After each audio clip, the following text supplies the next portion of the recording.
Welcome back to Automotive Anonymous. Today we are going to review a 2023 Subaru Impreza Sport. I borrowed it from the Twin Falls Subaru, so I'm going to link it below. They're great people to work with.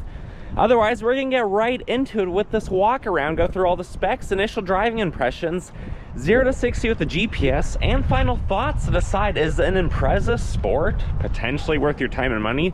Or should you be looking at one of the competition like the Elantra, the Civic, the Corolla, or many of those other options? Let's find out. These are actually really cool vehicles, and there's a couple things that we need to get out of the way before we hop inside. First of all, the Sport is the 6th of the 7 trim levels, so it's pretty well loaded. MSRP on this would be about $24,000 before destination, but the way it sits with some goodies, it's closer to $29,000, and then it's discounted over $500, so that's not too bad, I guess, in today's time. We're finally seeing cars drop below MSRP again, which is pretty cool. So when you get the Sport, you get those 18-inch wheels. We'll talk about those in the tires in just a minute. You get keyless access, push button start. You get the red stitching and accents in the seat, the 8-inch screen, the body color, rocker spoiler, and rear spoiler right there. So you get a few goodies with this. But it is the last year of the 5th gen Impreza that started in 2017. Next year, for 2024, we're actually going to get a new body style. A lot of it's a carryover, but there are slight differences. So you might need to decide, are you going to get one of the last 23s that are proven, refined, and have all their kinks worked out? Or are you going to be an early adopter of the next generation? It's up to you to decide. I will mention I've already done the 0 to 60 test on this one, and the results may surprise you what this 2-liter can do. You'll see under the hood soon enough. But one of the things we know about the next gen is that you can get the RS with the 2.5. I've done a bunch of GPS tests on the 2 and the 2.5-liter Crosstrek, and I can say at the altitude where we live, it might only be rated by the magazine 1 second faster, but the difference is substantially greater than that because of altitude, temperature, and all the things that take away your horsepower.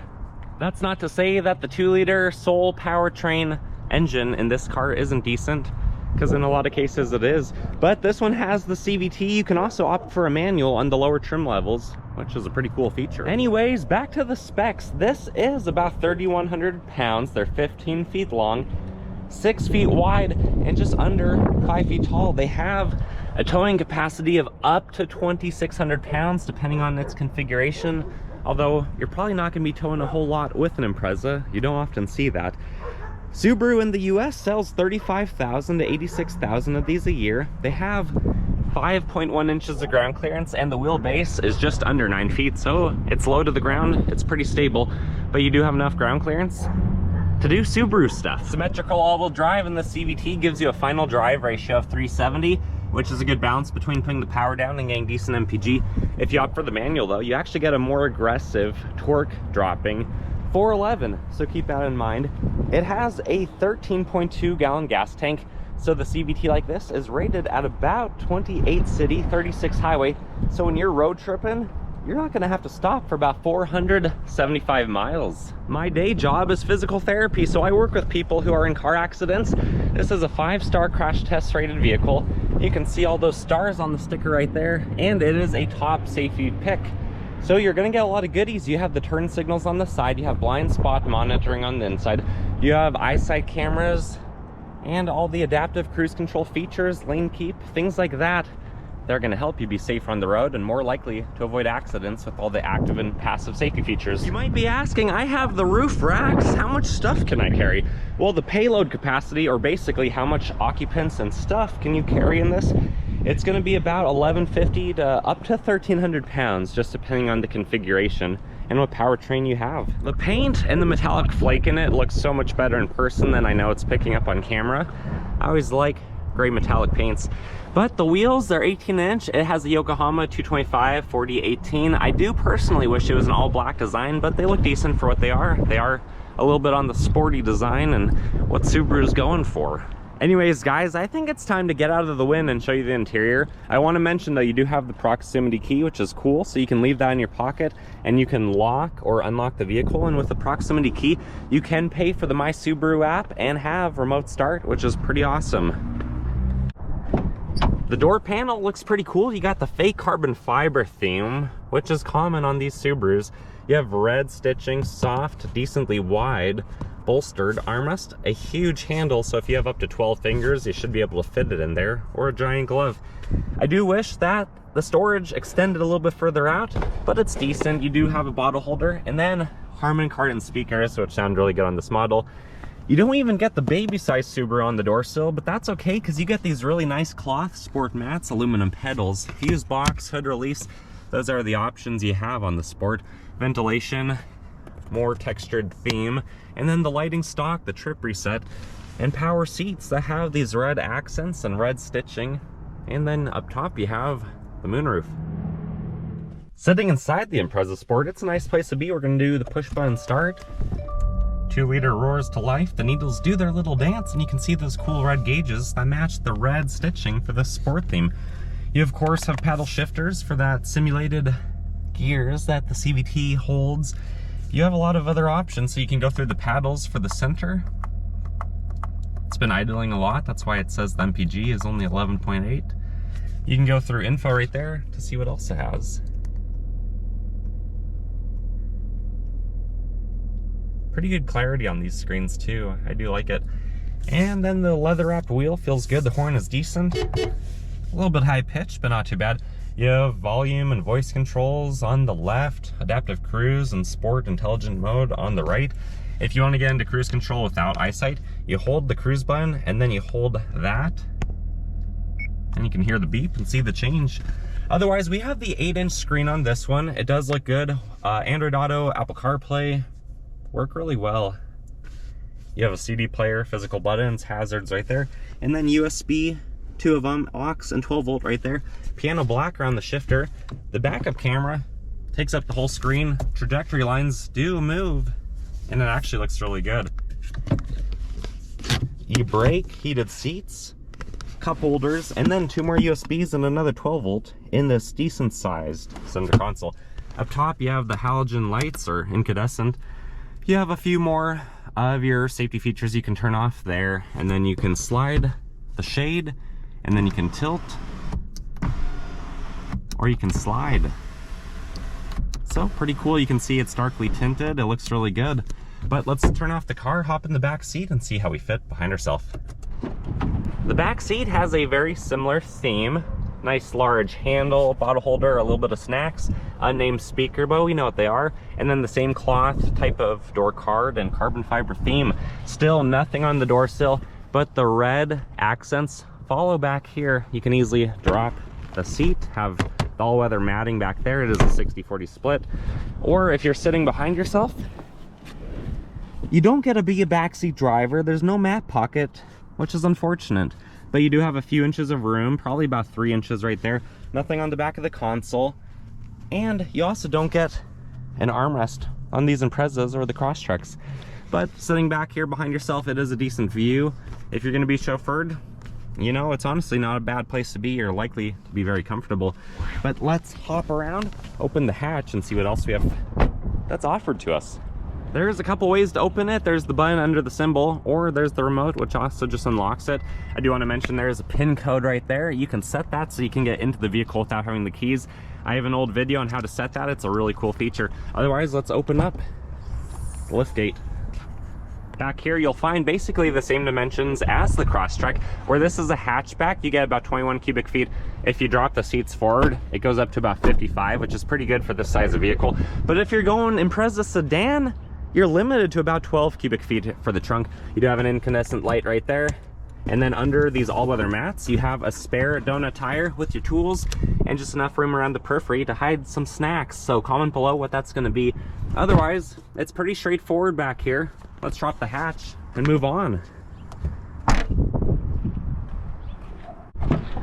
The back door panel looks basically identical to the driver's side's back door panel.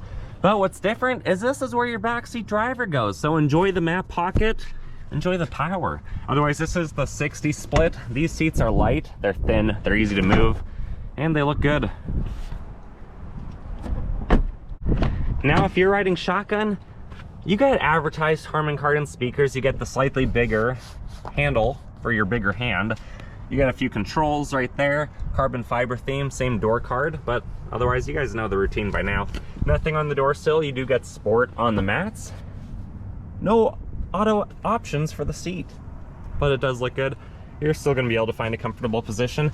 And then lock and glove box, no plugins, but it's big enough for your pamphlets and your books and your screwdriver for those rails. It's time to finally go around to the hood. We're gonna pop it and we're gonna see what the 2-liter looks like and talk about its specs. And there you have it, guys. I don't know what happened, but somehow some dirty water must have gone splashed up here. If you guys have seen my Mazda Miata video, it has Dollar Tree rubber lining around the hood and the periphery, which keeps all of this nonsense out. It is something that I recommend you invest in. But otherwise, Subaru does really good engineering on their platform. Everything is easy to get to. All of your reservoirs are right up top. Engine filter, oil fill, the battery right there, the air box, the ducting, the throttle body. You can even see the block numbers. Alternators right up top. If that ever had to be replaced, that's literally like the easiest one probably in existence. Dipstick. If you look really carefully, if we didn't have the shadows, you could see that where the CVT connects to it in the back. But overall, really good engineering. It's 152 peak horse, 145 peak torque. It's adequate when the vehicle's unloaded, but you'll see what the 0 to 60 is soon enough. I think the 2.5 Boxer that's coming for the RS next year is gonna be a really cool engine, but not needed. It's just fun. Let's drop the hood. Time for my favorite part. We are gonna teleport inside onto the road and see how it handles. Initial driving impressions of the Sport is that it's honestly pretty decent. It's basically the non-lifted Crosstrek, so it should look familiar, should be very comfortable in here for most people. Visibility is just fine. Subarus do well in that department. I think the commercial even says that that's what makes a Subaru Subaru. I of course might be making that up, but on the Sport, the red gauges, the red stitching, it does feel pretty cool. It almost feels like you're in a WRX when you look at those gauges. Road and wind noise are not bad, although the Imprezas and the Crosstrek don't have as good of sound dampening as the higher models like the Ascent, Outback, and Forester. But holy cow, is this a lot better sound deadening than a WRX like we saw in orange one right there. Those things, if a leaf hits your glass, if a rock is under your car, you're gonna hear it, and it's pretty extreme. But the trade-off is it's a really fun car, so not to knock it too bad. Anyways, this is really a comfortable cockpit to be in. The armrest is a little bit low, but it's soft and you can easily adjust to where you need to be. All the physical buttons, the CD player, climate controls, they're all out of the way but easy to reach, right where they should be. Center console is just fine. And you have enough plugins that you should be able to charge all of your stuff when you're sitting in the Impreza. Seat bolstering is not aggressive, but is very comfortable. You can probably find a nice spot to sit, but really you need to test drive one for yourself. Sit in the seat. Let me know what you think. The rest of the cabin is really nice with those red accents and the seats. I really think they do a good job. Steering wheel is comfortable. The leather wrap is a nice touch on these models. And with about a 9-foot wheelbase or just under and 5 inches of ground clearance and weighing 3,100 pounds, you know, it feels pretty stable on the road. Not a lot of wind gets underneath the vehicle, so you don't feel like you're really getting any lift off if you're going reasonable speeds. It feels stable on the road. Symmetrical all-wheel drive means you can plow through a lot of snow or drive on some ice if you're driving in a Subaru. Anyways, guys, I think it's a really good vehicle. Overall, I think for under $30,000, you're getting a lot of good stuff. And it's one that you should potentially consider, especially when a lot of the competition to this in the same price point is a front-wheel drive competitor. And if you live in the Rocky Mountains, like where we're at, you know, you might get as little as 1 or 2 inches of snow at a snowfall, or as much as 8 or 9. So if you're in an area that gets snow, or you just like the confidence of having all-wheel drive, absolutely consider a Subaru. I used to own a Crosstrek. I put about 40,000 miles on it and never had one problem. And these just seem to get more refined every year. The CVT feels better in this 23 than mine did in my 2019. I think you guys are gonna like it, but it's up to you to decide. So go check one out, test drive it, comment below. Also, I do want to mention that those Harman Kardon speakers sound really good in this, but something I'm disappointed about are the heated seats. I have it on high, and I've had it on high for about the last 15 minutes, and I honestly can hardly feel it. Subaru does not make the best heated seats in any of the models I've been in, at least in my opinion. You know, maybe if you're more sensitive to temperature changes like that, you might feel it a little bit more. But compared to the Mazdas and the Chevys and some of the other ones, these are not very warm heated seats even on their high setting. So with that said, let's get to our 0 to 60. We are in sport mode. Traction control is of course turned off, and density altitude is only about 2,700 feet today. So we're still down on power about 9%. We're of course gonna brake rev the CVT, and then I'll verbalize the true 0 to 60, but look at the GPS. The bottom left corner of the graph to follow shows without the foot of rollout, that's the way it's rated. Anyways, let's go.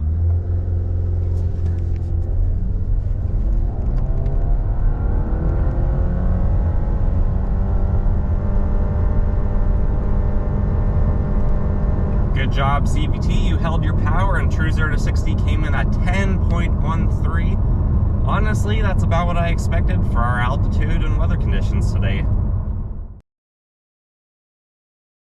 Final thoughts of the 23 Impreza Sport, the last year of this 5th generation. Is it worth the buy?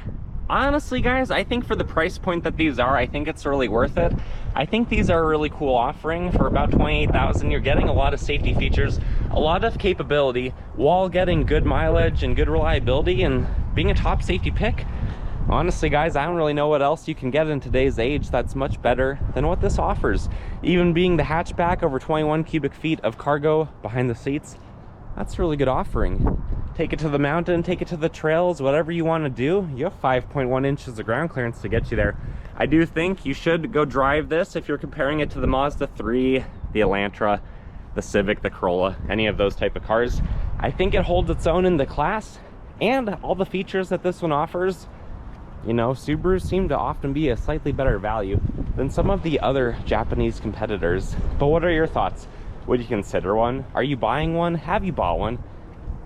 I want to know. If you like my style, please consider liking, commenting, and subscribing. If you want to check this out or the great inventory that this dealership has, I'll link it below for you guys. Otherwise, I'll see you on the next one. Have a fantastic rest of your day. Take care.